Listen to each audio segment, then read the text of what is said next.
খুব ভালো লাগতেছে, আজকে খুশিতে মনটা ভরে যেতেছে। আমার এই বিস্কুট খাবার পানিটা এগুলো সব আমরা ছাত্রদের জন্য নিতেছি, যারা দেশ স্বাধীন করতে আসছে তাদের জন্য নিতে আসি। আমরা খুশিতে মুখ পানি ভাইতে যেতে আছে। আমরা আজকে স্বাধীন করে বাসায় যাবো। আমরা আজকে মিষ্টি শুধু না, আমরা ৭৫ আমি ইতিহাস পড়ছি, এবার বাংলা ওপার বাংলা পড়ছি। ৭৫ সালে মুজিবকে যখন খুন করা হয়েছে মানুষ নফল নামাজ পড়ছে, আমরা বিশ্বাস করি নাই। কিন্তু এই যুগের পোলাপান আমরা সন্তান বাবারা দেখতেছি, আমরা আজকে নফল নামাজ পড়বো খুনি হাসিনার ফাঁসির পরে ইনশাআল্লাহ। আমাদের শিক্ষার্থী ভাইদেরকে যেভাবে বিভিন্ন বিশ্ববিদ্যালয়ে ছাত্রলীগ আক্রমণ করে সন্ত্রাসী কায়দা বের করে দিয়েছে, আমরা সেই সকল ছাত্রলীগের আমরা সুষ্ঠু তদন্ত দাবি করছি এবং তাদেরকে এই বাংলাদেশের মাটিতে তাদেরকে বিচার করতে হবে, তাদেরকে শাস্তি দিতে হবে। আমরা জনসম্মুখে তাদের বিচার দাবি করছি।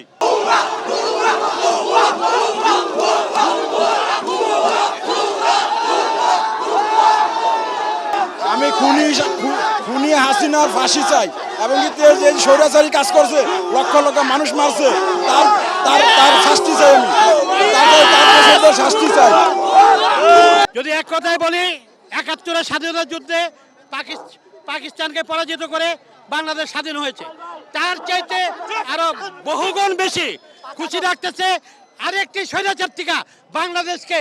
এই আজকের ছাত্র সমাজ এবং এই যে আন্দোলনকারী সমাজ, যারা এই যে বৈষম্য বিরোধী আন্দোলনকারীরা, ছাত্র জনতা সবাই মিলে এই সরকারকে যেভাবে হাসিনা পালিয়ে গিয়ে এই দেশ স্বাধীন হলো, সেটা পূর্বের স্বাধীনতার চাইতে অনেক বেশি আনন্দ লাগছে। আজকে আমরা অত্যন্ত ভারাক্রান্ত হৃদয় এবং আবেগ আপ্লুত।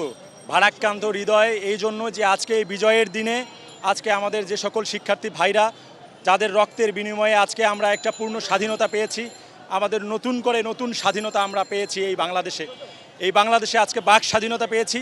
আজকে শিক্ষার্থী শুধু নয়, আজকে সকল পেশার মানুষ জনতা আমাদের এই শিক্ষার্থীকে সাহায্য করেছিল বলে এই বিজয়টা আমরা ছিনিয়ে আনতে পেরেছি।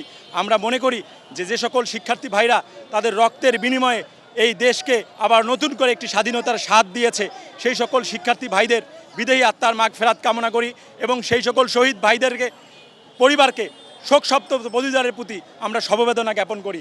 আমরা দেখেছি আমাদের যে সকল শিক্ষার্থী ভাইদেরকে শহীদ করা হয়েছে, বুলেটের আঘাতে রক্তাক্ত করা হয়েছে, যারা রক্তাক্ত করেছে তারা যেন কোনো ক্রমে এই দেশ ছেড়ে পলায় যেতে না পারে, আমরা সঠিক এর তদন্ত করে আমরা তাদের শাস্তি দাবি করি। প্রশাসনের যে সকল বেশি সুবিধাভোগী লোকজন, যারা প্রশাসনকে রাষ্ট্রযন্ত্রকে যারা ব্যবহার করে, যারা আমাদের কেনার টাকার বুলেটে যারা আমাদের শিক্ষার্থী ভাইদেরকে বিদ্ধ করেছে, রক্তাক্ত করেছে, রাজপথে রক্তাক্ত করেছে, তাদের আমরা শাস্তি দাবি করছি।